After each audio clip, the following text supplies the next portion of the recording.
Speaking of like good additions and waiting for people to come back, the buyout season is in full effect right now, and some good teams. There have been some notable buyouts for the season right now.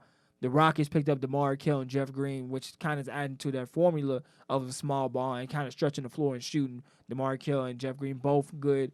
Uh, I think they're both good veterans, both who are good shooters. DeMar Kell was almost an all-star one year when he took the Atlanta Hawks. The year they had Jeff Teague, Paul Millsap, That was one of those years where they just give out Cal all-star Korver. bids because they are the best team in the conference. I mean, he was the only one on that team that didn't get.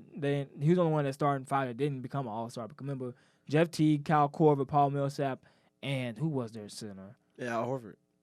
Now, Or yeah, it Yeah, was it because was it was Al out because Horford. it was Al Jeff Teague, Horford. Paul Millsap, Kyle Korver, Al Horford, yeah, it was before Al Horford. and they won went. 60 games and got swept in the playoffs They did. because they were trash. From jump, they were always trash. They only got 4 All-Stars because the East is trash, and they were the best team.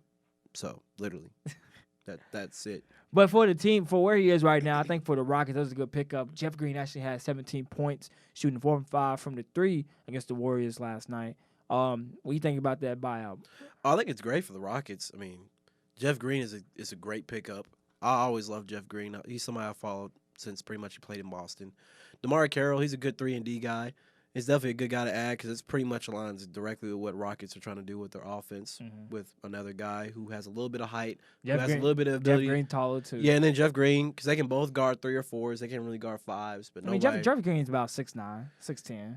He's not going to really hang with any of the big 5s. Like, you're not going to put him on Dwight Howard for 10 minutes of a quarter. No. So, but again, they both have size. They both are mobile and can guard the perimeter, but also switch on like a small ball 4. So I like that. 2 good pickups. That was a good pickup for them. Let's talk about a buyout that you was against. One that hurts your favorite covenant. It really doesn't. I'm gonna explain to you later. Go ahead. The Clippers picked up point guard Reggie Jackson from Detroit Pistons. What does this mean for the Clippers as they get another rough rider in their team? I don't think it really matters because I just think, where is he gonna fit into the equation? Is he gonna start over Pat Bev? He's not gonna start. I think they're gonna have him come off the bench. But Lou Williams runs the bench unit as a point guard. So where are you gonna put him?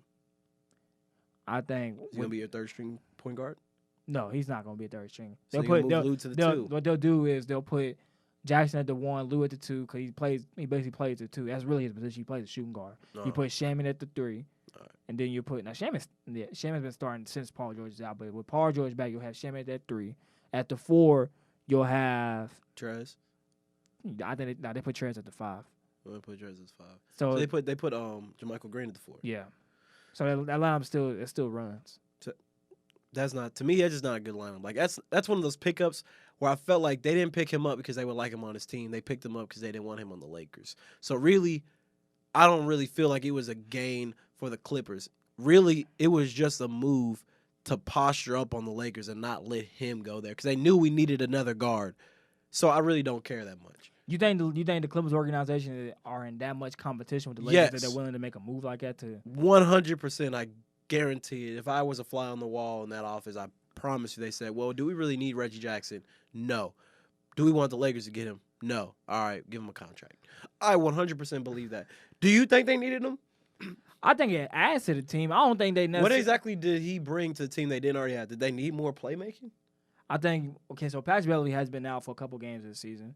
So they do need a backup point guard because when Patrick Beverly does not play at the 1, they have like a Jalen Robinson play at the 1. So they don't have as many talented point guards on that team, so that helps them in that aspect of when the Patrick Beverly goes down. Or like the lineup I just suggested, he can come off the bench and still play with a Lou Will. Like, I understand what you're saying because Lou Will does run the ball up, like bring the ball up the court even as a 2. He can still do that with Reggie Jackson. But Reggie Jackson adds to that team, I'll tell you what he adds. He's a good pick-and-roll player. He has a little bit of size on him where Lou Will and Patrick Beverly do not. So it adds a little bit more size to your guard position, which the Lakers do have because they do have taller guards. So it adds with that when you have a Reggie Jackson. Like I said, he does play well with pick and roll. When having a Montrezl Harrell come off the bench with him as a good pickup for them in that aspect. And then you have a Marcus Morris on that team who can space the floor. He can do pick and rolls as well, but you do a pick and pop with him because he's more of a shooter. So, and you have an Ivica Zubac as well. So I think it adds in that aspect, and you had a good playmaker in that team, which kind of takes the load off of Lou Will, which you really wasn't putting too much of a load on him. but you kind of have that guy that can bounce off with a Lou Will and a Montrez Harrell on the bench. So I think that's what he adds to that team. I just think the addition is so incremental that I'm not sitting here thinking, wow, that was a piece that make the Clippers just insurmountably better. I mean, because they. You might not agree, but I think they have a better roster. They do have from top to bottom, they have a better roster. I just feel like at the top, we're still better. Because LeBron is better than Kawhi. PG, for one, I don't even know if he's going to play. Because he's had 3 hamstring injuries like every other day. Yeah, it's beginning. So I'm honestly not really concerned about it. I just think that and plus when it comes down to it, you don't go 10, 11 deep in your rotation in the playoffs. You go in like 7 or 8. And I'll take my 7 or 8 over the Clippers 7 or 8. I'm cool. I mean, but Reggie Jackson fits in that 7-8 category. Cause like I said, you already have your 5. They don't play Zubac that much. But I just don't think Reggie Jackson is really changing. At the end of the day, and this is how I feel. At the end of the day, with all these buyouts, none of these people are really changing an organization. Like a Reggie Jackson, the best player, like Marcus Morris, out of all the pickups they had, is the one that I think was just a killer pickup. I wish we could have got Marcus Morris. But with that in mind, Reggie Jackson, again, it just doesn't – I don't wake up out of my sleep at 4 in the morning. Oh, Reggie Jackson, to the Clippers. But y'all I don't care. It's like, oh, Reggie Jackson went there. Dang, we wouldn't like to have him, but okay, cool. So speaking on the Lakers, you all thank you, finally made a move because we've been anticipating you all for at least to make a trade or do something. Y'all didn't make a trade. Contracts didn't add up. And y'all players wasn't really something that people out there really wanted. People did want us. Pete Kuzma was a coveted trade asset, but he's on rookie contract. Not the way he's looking this season. Y'all finally picked up somebody. Y'all bought out Markieff Morris from the Pistons, but as a caveat to that, the Lakers did waive Boogie Cousins. So, is this what the Lakers needed? And what needed? Hold on, I'm gonna ask you 2 parts. Okay. Is this what the Lakers needed? And my second part of that question is, what is Boogie Cousins' future? Okay, I'll start with the first one. So, is it what we needed? No, we needed another playmaker because that offense when LeBron goes out is just stagnant. Because Rondo, he just don't have any more. I guess we got to wait for playoff Rondo to come back out because regular season Rondo has kind of been a dud this year. He's inconsistent. Yeah, he's just been inconsistent. He's been up and down. Alex Caruso, I love him to death, but he's just not a guy that I can say if we give him 24, 26 minutes a game, that I can count on him to run that bench unit or work with LeBron well in tandem. But he shows signs. He shows signs. Oh, I love Alex Caruso. I love me some Alex Caruso. Right. I remember I just threw him a ballot in the All-Star game just because this is my guy. But at the same time, I did. Hey, him and Taco Fall got on there because people voted for him. It's simple. It wasn't just me. Go on. But regardless, it's not really what we needed, but it does help. It gives us another person that we can have who can switch from perimeter to guarding some fours. So we can put him on like Montrez or Marcus Morris. Obviously put him on his brother. So I think he just gives us some more bench depth, especially games where Kuzma may not be offering us as much. Because in games that he has been streaky, and the thing about Kuzma, he doesn't really defend. He's not really a great rebounder. He's not really a great playmaker. I think Markieff Morris gives us a little bit better defense, better rebounding. And I think his basketball IQ in terms of team success is better at this point just because he's an older player with a little bit more understanding of how winning teams work. Not to say he's ever really been on a really winning team. But I just think it's a good pickup. As for Boogie, I just think the timing was really weird because I hadn't heard anything about Boogie all year. And then around this time yesterday, we start hearing reports about, he could come back in the playoffs or, he thinks LeBron should run for president. And then he gets waived within 24 hours. That seems weird because I hadn't heard anything about Boogie all year, and then that happens. Yeah, well, when I watch Laker games, I'll be like, who's that on the bench? Because I see him there. He's always active. DeMarcus. And I just hate to see it because I love DeMarcus Cousins. I've always loved him. I remember when he played here with John Wall in UK in 2009. I loved DeMarcus Cousins. I loved him in Sacramento. I didn't like him in UK. I did. I loved him. I remember when he elbowed Swap Shot. Jared, do you remember when he elbowed Swap Shot in the mouth in 2009? I didn't really like that back then because I was a Louisville fan. But when I watched him in the NBA, because my thing is I usually don't like UK players when they're at UK because of UK. Yeah. But then when they go in the league, now they're independent, so I can let bygones be bygones. And I like this game. I just felt like he was a super skilled center. I felt like he never got as much love as he deserved because Sacramento was always, out of the playoffs and irrelevant. And I feel like that. See, the half season that he was healthy in New Orleans, he was playing really good basketball. And I was really looking forward to seeing him, Anthony Davis, and Rondo doing their thing in the playoffs. And then he got injured. And his whole career has just pretty much been on a downward spiral since. Not even just on the court, but just personally. So more than anything, I just hope that he can stay healthy and get the right opportunities somewhere with somebody eventually. Before his injury took place, and he was still a free agent. I remember I tweeted something out. I actually tweeted at him. I told him to sign with the Clippers.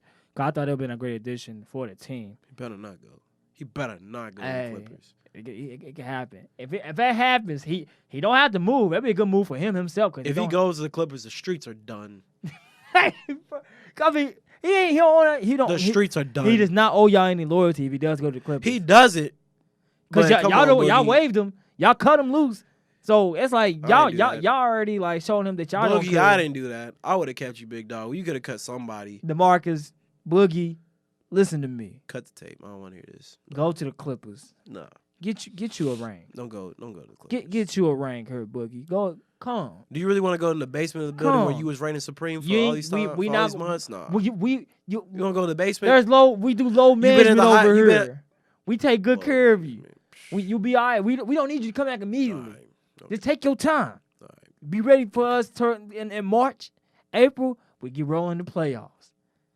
Gonna get you that ring. We're gonna get your revenge on Lakers. Don't do that, Boogie, because it's gonna make you even more sick when you get beat by the team that waived you. Don't even do it.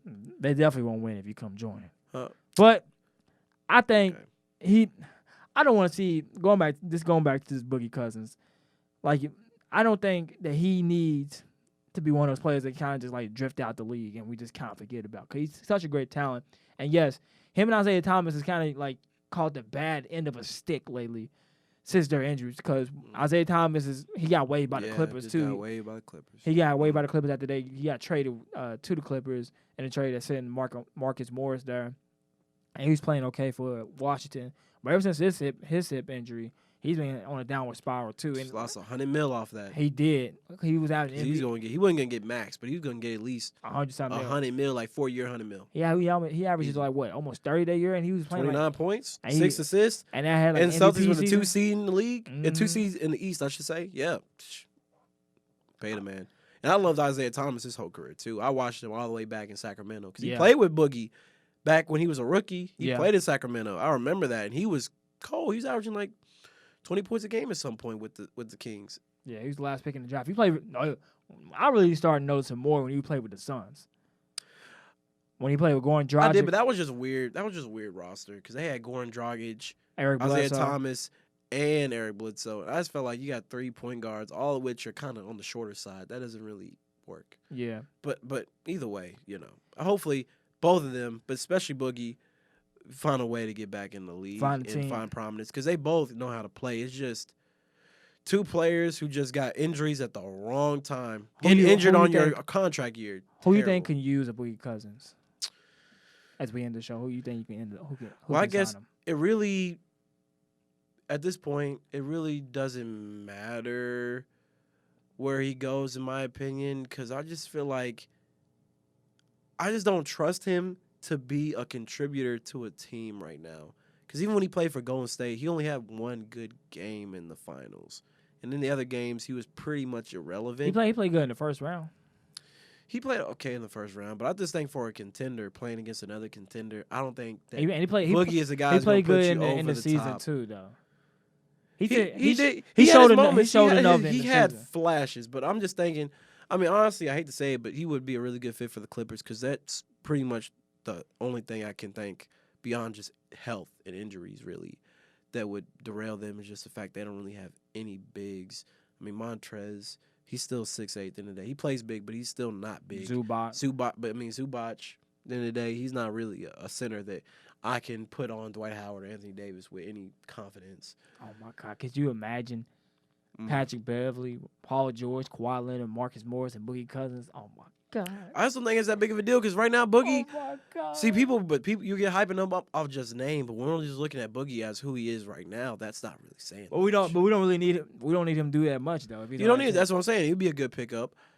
I guess I'm thinking outside of, The Clippers. I mean, I can't. that's really the only contender that I think will really. Could we see him matter. go to Washington? I don't see why. I mean, I guess He he'll would play be with John Wall, be there with but I Bradley mean, yeah, they Beal. both can be on injury reserve together. I guess that'd be cool. I mean, like outside the Clippers, I really don't see. That'd be a team. fun rehab session. It would be a fun rehab. I'm gonna go to some of the teams real quick as we end the show. I mean, just looking at them, the Clippers would need them. The Nuggets don't. The Lakers just dropped them. The Rockets definitely won't need them now after they. So no contending teams really need them. Mavericks. They did just lose. I could see that. They did just lose Dwight Powell for the season, but they did trade for Willie Cauley-Stein. They can get Boogie Cousins. I mean, maybe it's just the fact that I just feel like he's not really somebody who's gonna make a really big difference to a team. The Spurs. Bottom line, again, The Spurs won him maybe. before. Again, maybe, but there's teams that he could go to, but I just don't think any teams that actually are in the hunt for anything. The Celtics. really I want him to go to the Celtics too. I think him going to the season would be good because in his cancer, he's solid, but you could I always. don't like it. improve. He just can't. He cries too much for me. Destroyed Steven Adams last year in the playoffs. Well, whatever. But that's all we have for today. This is probably the longest show I actually recorded, and all three of them that I've done. But it's with you. And you always make it well. You always make it fun. We had a good discussion. And a week that really didn't provide us too much basketball topics, but we made good work with it. And As always, if we look to the second half of the season, it's going to be very interesting after these buyouts. There are some buyouts still going on right now as we speak, possibly with some players. But it's pretty much set in stone who we see in terms of like the award races and kind of who's going to be the championship contenders and playoff contenders.